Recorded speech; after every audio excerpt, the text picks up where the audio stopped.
Mais uma entrevista especial para a TV GGN, hoje com a presença de Odilon Caldeira Neto. O Odilon é professor adjunto de História Contemporânea da Universidade Federal de Juiz de Fora.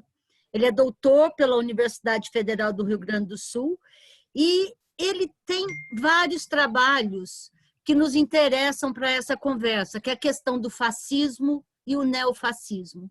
Odilon, obrigada por sua presença aqui na TV GGN. Vamos começar desenhando o quadro. O que é o fascismo, o que é o neofascismo? Oi, Lourdes, obrigado pelo convite, é um prazer, uma satisfação conversar com todo mundo que está assistindo no Jornal GGN. E bem, Lourdes, se a gente pode talvez definir de uma forma mais sintética o fascismo, é uma espécie de ideologia política surgida na passagem do século XIX para o século XX, mas que tem o seu marco fundador, mais especificamente, na Itália fascista, né? Afinal de contas, o Partido Nacional Fascista chega ao poder na Itália e começa a estabelecer uma grande rama, né? Uma diversificada espécie de influência política em diversos movimentos e organizações que eram baseados na existência de um partido político único, ou que queria se tornar único em torno de uma ditadura ultranacionalista, não raramente antissemita, fundamentalmente anticomunista e antiliberal, baseada no culto à liderança, baseada no culto à violência, baseado também a um certo tipo de nova humanidade ou de homem ideal. Então, o fascismo, por definição, ele é uma ideologia política que tem a sua principal expressão ao longo da primeira metade do século XX, uma ideologia autoritária, uma ideologia política ultra-autoritária, ultranacionalista, que buscava estabelecer um processo de regeneração da nacionalidade, ou seja, recriar nacionalidades e também para recriar nacionalidades extirpar, minimizar, neutralizar ou não raramente exterminar diferentes e opositores que eram vistos como inimigos, sejam eles políticos ou sociais, religiosos, enfim. O neofascismo, já, ele não é necessariamente a mesma coisa que o fascismo. O fascismo é uma ideologia política mais ou menos hermética, a gente pode falar tanto do fascismo italiano, quanto do fascismo alemão, nacionalsocialismo, quanto do nacional-sindicalismo em Portugal, da ação integralista brasileira no Brasil, enfim, diversas expressões. O neofascismo é uma outra conjuntura. Após 1945, o fascismo não é mais algo positivo do ponto de vista da política internacional. Na primeira metade do século XX, o fascismo era uma novidade política. As pessoas ingressavam, se apaixonavam e militavam em torno dessa ideia de novidade. Após 1945, após o fim da Segunda Guerra Mundial, após os conhecimentos, digamos assim, da sociedade global em torno das máculas associadas ao fascismo em prática, sobretudo ao longo da Segunda Guerra Mundial, e aqui eu estou falando do Holocausto, da Shoah, e assim por diante, o fascismo passa a ser uma carga política negativa. Outrora era ligeiramente positiva, a partir de 1945 ela é ligeiramente negativa. Então o neofascismo ele tem diversas possibilidades de conceituação, categorização, explicação. Mas em síntese, o neofascismo são aquelas organizações, grupos políticos, eventualmente partidos políticos, indivíduos que querem retomar o fascismo. Seja o fascismo tal qual ele existiu na primeira metade do século XX, o fascismo histórico, digamos assim, ou elementos do fascismo histórico. Às vezes o neofascismo ele não fala exclusivamente em torno de um partido único, de uma ditadura de partido único, ultra burocratizada, ultra militarizada, autoritária, que cerceava a liberdade de expressão e assim por diante. Eventualmente, as organizações neofascistas vão pegar excertos de elementos do fascismo histórico e tentar rearticular para essa época que a gente pode chamar de pós-fascista, uma época refratária ao fascismo. Então, é um bojo que contempla essas duas expressões, mas entre fascismo e neofascismo tem essas diversidades, essas instâncias, essas clivagens. No mundo hoje, o berço do neofascismo é a Ucrânia? É um dos polos, é um dos polos. Mas não é o único. Não é o único, não é o único. Após 1945, os fascismos sofrem diversas rearticulações. No caso brasileiro, por exemplo, a ação integralista brasileira foi extinta em 1937, com o golpe de Estado Novo. com a concretude do golpe do Estado Novo. Os integralistas tentam se rearticular a partir de 1945 em torno de partidos políticos, como o Partido de Representação Popular. Inclusive, eu trabalhei um pouco sobre essa temática em 2 livros. Mais recentemente, eu lancei esse livro com um colega meu, Leandro Pereira Gonçalves, que chama O Fascismo em Camisas Verdes, do integralismo ao neointegralismo, onde a gente analisa justamente a chegada do fascismo no Brasil, a partir da década de 30, até a atualidade de Covid-19, ou seja, a inserção de grupos neofascistas na política atual. E tem também esse livro que foi lançado em 2014, sob o signo do sigma, integralismo, neointegralismo e o antissemitismo, onde eu analiso também a questão do antissemitismo em torno dessas ideias dos fascismos e neofascismos. Após 1945, o fascismo vai se transformar em diversas roupagens. Por exemplo, na França surge uma corrente ideológica, intelectual, intitulada, o nome foi atribuído, mas depois foi posteriormente apropriado como Nova Direita, Nouveau Droit.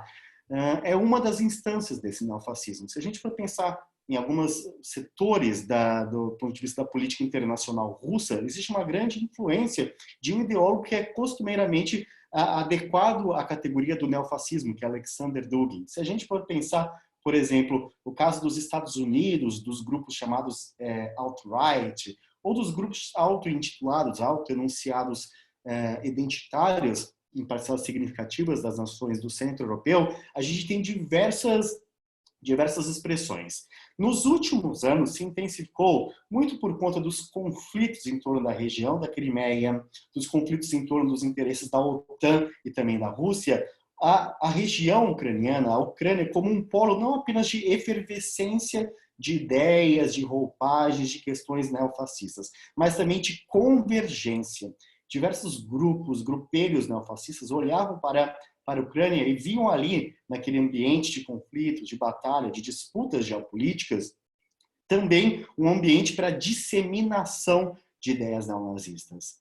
Mais do que neofascistas propriamente dito, talvez praticamente neonazistas, uma categoria ainda mais radical no campo do neofascismo. Então a Ucrânia começou a ser um centro aglutinador de diversas tendências, em certo sentido, à medida que aglutina diversos pequenos grupelhos, indivíduos, não apenas ucranianos, em torno das questões relacionadas à região da Crimeia e assim por diante, aquilo passa a ser também um processo irradiador de posturas, de práticas dessa extrema-direita que tem muitos elementos caudatários ao fascismo histórico, por isso podem ser enquadrados no campo do neofascismo. Não é de se espantar, inclusive, que parcelas significativas, talvez as não mais expressivas, mas parcelas significativas da extrema-direita brasileira, das porções mais radicais da extrema-direita brasileira, se colocam de uma maneira tão afeiçoada e, eventualmente, inclusive, apaixonada às dimensões dessas simbologias ritualísticas e formas de organização presentes na extrema-direita ucraniana. No caso do Brasil, quando agora, semana passada, na véspera, no dia da consciência negra, que teve o assassinato de um rapaz no Carrefour, começaram as manifestações Vidas Negras Importam, uma tentativa de trazer para cá uma luta que já não é só nossa, é uma luta que tem que ser mundial, né? E logo em seguida tivemos a manifestação de um grupelho de uns 10 moleques, por exemplo, com faixa Vidas Brancas Importam, estilizada a Cruz de Malta, eles de máscaras e as camisetas com estampas da ultradireita ucraniana. Então, o neofascismo que a gente vê crescer no Brasil, ele tem a sua inspiração na Ucrânia, ele tem a sua raiz na Ucrânia, ou ele é o exemplo da Ucrânia que fez com que saíssem das sombras? Eu acho que é interessante pontuar como que essa dinâmica dos movimentos sociais no Brasil em torno do assassinato, né, do homem negro, agora me fugiu o nome, João Pedro, né? João Alberto. João Alberto no Carrefour, em Porto Alegre, ela apropria de uma dinâmica também é global, né? A Black Lives Matter, ela é uma dinâmica que efetivamente se torna dentro de uma perspectiva global. E a extrema-direita, em contrapartida, também se apropria de uma ritualística de formas de organização que também são globais. Se a gente for pensar, por exemplo, em torno do Black Lives Matter, existiu também a organização de diversos grupos de extrema-direita nos Estados Unidos querendo contrapor justamente em torno dessa bandeira, que obviamente beira ao absurdo, quando não ao criminoso, das vidas brancas importam.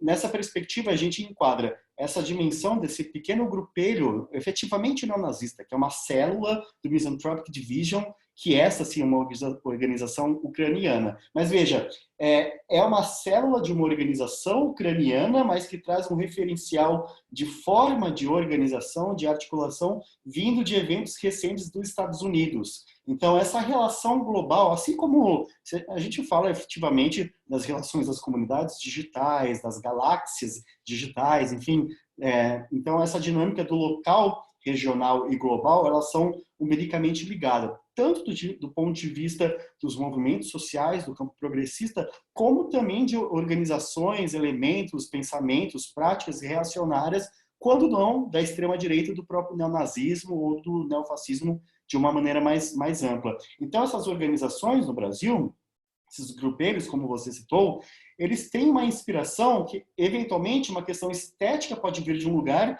mas a forma de articulação, organização, vem de outra. Especificamente desse grupeiro, o Misanthropic Division, uma certa forma de um núcleo, uma seção brasileira, ele é frontalmente inspirado num grupo surgido na Ucrânia. Um grupo surgido na Ucrânia, e veja, esse grupo, Misanthropic Division, ele tem surgimento na Ucrânia, mas ele talvez ele exemplifique o que eu disse anteriormente, aquele processo de irradiação e aglutinação da extrema-direita ucraniana. Porque no Misanthropic Division fazem parte indivíduos de diversas nacionalidades. Então, eles convergem nesse sentido do culto à violência, no uso não raramente de assassinatos e de táticas terroristas, uso também de essa certa ideia de uma pureza racial branca, de um intenso antissemitismo, anti-islamismo, homofobia, misoginia. Então, a partir dessas bandeiras, que não são especificamente ucranianas, convergem diversos elementos fundados, forjados em torno dessa ideia de superioridade racial, racismo, misoginia e assim por diante. Então, a partir do momento que eles se convergem, formam um grupo que acaba atuando em frentes de batalha, aquilo serve como inspiração para grupos minoritários no Brasil. Só que um ponto é o seguinte, embora sejam grupos minoritários, a pauta, ela é global. Esse que é o ponto. Embora sejam grupelhos no Brasil, fato é que eles estão reproduzindo uma pauta que é globalizada do ponto de vista da extrema-direita global. Então, isso fornece um elemento de interação constante. Eles não são indivíduos isolados do mundo, isolados da racionalidade talvez, mas isolados do mundo de forma alguma. Eles estão presentes dentro de um processo, uma organicidade global, que tem grupos do Misanthropic Division ou indivíduos que se inspiram no Misanthropic Division, tanto na Ucrânia quanto no Brasil, na Argentina, nos Estados Unidos. Então, esses elementos internacionais, transnacionais, fomentados e muito pela internet, fornecem a formação desses grupeiros do Brasil e também processos de radicalização. Então, por exemplo, o terrorismo doméstico de grupos supremacistas brancos é uma das principais causas, se não a principal causa, associada ao assassinato de pessoas envolvendo atos de terrorismo nos Estados Unidos. A gente tem que levar essa condição, inclusive, para a realidade brasileira. Como que a organização desses grupos pode articular formas ainda mais radicais de organização e atuação. Quando faz o paralelo com esses partidos de extrema-direita, com esse radicalismo que você encontra, inclusive em religiões que são um suporte de partidos de extrema-direita, como que se dá essa simbiose? Eles são atuantes, são atores nessa nova conformação política ou são fruto dessa nova conformação política? Eu não diria talvez que eles sejam nem atores, nem fruto. Eu acho que eles caminham lado a lado. Eles são caminhantes de uma mesma toada, de um mesmo passo, de um mesmo movimento. Efetivamente, muitos desses grupos neofascistas e neonazistas no Brasil são profundamente críticos a Jair Bolsonaro. Para citar o exemplo de Jair Bolsonaro. Críticos em que sentido? Eventualmente da dimensão econômica, eventualmente da aproximação com o Estado de Israel, eventualmente aproximação, inclusive, com religiões neopentecostais, evangélicas, até porque muitos desses grupos têm uma posição mais voltada para um certo neopaganismo. Mas, embora tenham essas questões divergentes, a gente deve olhar também para além das divergências, os pontos de convergência. Esses grupos, eles acabam sendo, em muito sentido, naturalizados, ou eles sentem no máximo, ou no mínimo, talvez, no mínimo eles se sentem tentados a demonstrar as suas garras, as suas feições, justamente porque há um panorama cultural e político, não apenas político, mas também cultural, social, no Brasil, da naturalização do discurso de ódio, da naturalização da desumanização de oponentes políticos, da naturalização da desumanização de indivíduos e de minorias sociais. Então, embora, eventualmente, o discurso de Jair Messias Bolsonaro, da Aliança pelo Brasil, do PRTB, de Levi Fidelix, tem fortes relações com grupos neointegralistas, inclusive a gente trabalha isso no nosso livro, esse elemento de fomentar uma certa naturalização de uma cultura política fascista acaba por naturalizar a atuação dos grupos propriamente neofascistas. Então, evidentemente, isso não significa colocar em pé de igualdade grupelhos como neointegralistas, neofascistas, neonazistas de diversas tendências em torno de processos majoritários no campo da política. Mas o campo da política não está dissociado do campo cultural, social, da totalidade da realidade brasileira. Então, uma certa naturalização do discurso do ódio acaba naturalizando para esses indivíduos dos mais radicais extremistas da extrema-direita a sua própria atuação. Então, evidentemente, não é uma simples coincidência que esses grupos neonazistas, eles voltam a se manifestar publicamente, é claro que em horários da alta madrugada, do comecinho da manhã, mas de qualquer modo eles conseguem colocar um pouco da sua atuação para além dos meios digitais. E o que leva a isso? Claro, leva também uma dinâmica global, de formas, estratégias, naturalização também global desse tipo de discurso, mas no plano mais micro, mas que também é macro, afinal de contas é um plano nacional, eles se sentem minimamente autorizados. Não há um processo de tentativa do governo brasileiro ou de forças, setores da repressão do Estado brasileiro de coagir ou de penalizar. Criminalizar já é criminalizado, mas de penalizar efetivamente a articulação desses grupos. Então, eles caminham ladeados, eles não são necessariamente atores principais, não são filhos também deste suporte todo das novas direitas brasileiras, mas eles caminham ladeados, às franjas do processo político. Uma forma de coibir a ação desses grupos seria uma atuação mais forte também em redes sociais, que nem está se fazendo, Twitter faz, Facebook faz, de retirada daquilo que é considerado fake news. Teria que ser uma ação global nesse sentido para que eles pudessem, para que pudesse baixar um pouco a voz dessas pessoas e, consequentemente, dar menos eco na sociedade, fazer menos estrago. Sem dúvida, eu não sei se é viável isso ou se eu estou delirando também, né? Porque eu quero um mundo perfeito, afinal de contas. Embora o mundo perfeito talvez seja inalcançável, pelo menos um mundo sem neonazista nas ruas Já seria brasileiras bom, né? é o mínimo que a gente espera, né? Não, sem dúvida, eu acho que assim, algumas dessas redes sociais já têm manifestado processos de barragem, de cordões sanitários à circulação das ideias ou da articulação desses grupos nessas redes. Mas, às vezes, parece um trabalho muito difícil de ser realizado, porque uma página é deletada, outra página é criada. De qualquer maneira, é muito interessante que diversas organizações têm denunciado o fato que muitos desses grupos eles acabam utilizando a própria publicidade desses sistemas, dessas redes sociais, como Instagram, por exemplo, para disseminar a venda de roupas de bandas nazistas, de frases de Hitler, Eichmann, Júlio Evola, assim por diante. Então, eu acho que é efetivamente necessário, do ponto de vista da política dessas empresas, das redes sociais, estabelecer processos de filtragem desse tipo de conteúdo. Mas, mais do que isso, eu acho que também é muito importante a sociedade civil se organizar em torno dessa questão, porque a gente não pode ficar esperando também exclusivamente do ponto de vista da lógica ou da não lógica ou do interesse capital em torno dos próprios algoritmos para barrar o avanço desses discursos. Acho que é sempre importante pensar, criar formas da atuação da sociedade civil em torno disso e também de criar um discurso que vá neutralizar o campo da atuação desses grupos de extrema-direita. Eu faço parte, inclusive, sou um dos coordenadores do Observatório da Extrema-Direita. Para quem tem Twitter, é o @OEDBrasil.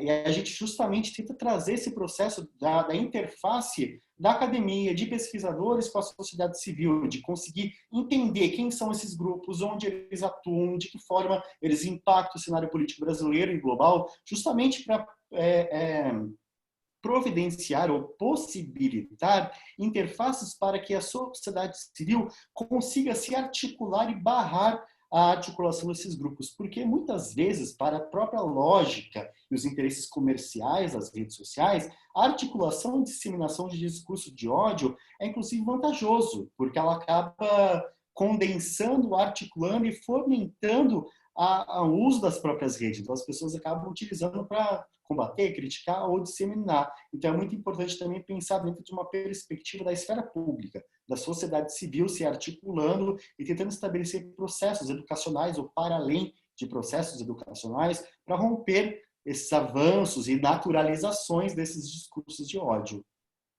Então, por exemplo, o Giants Brasil está fazendo um trabalho perfeito, que ele está atacando a renda desses grupelhos, ou dos propagadores do discurso de ódio. Sem dúvida, é um trabalho essencial. Não à toa que é um trabalho tão essencial que eles são, dia após dia, atacados por esses próprios grupos de ódio. Né? Então, demonstra muito como que é um trabalho bastante importante. Odilon, eu agradeço a sua participação aqui na TV GGN e gostaria de, mais adiante, depois das eleições, fazer passar essa loucura do segundo turno, se a gente puder fazer uma nova conversa, fazendo uma análise do que foi para a extrema-direita essas eleições de 2020 e o que podemos projetar aí para 2022 no país.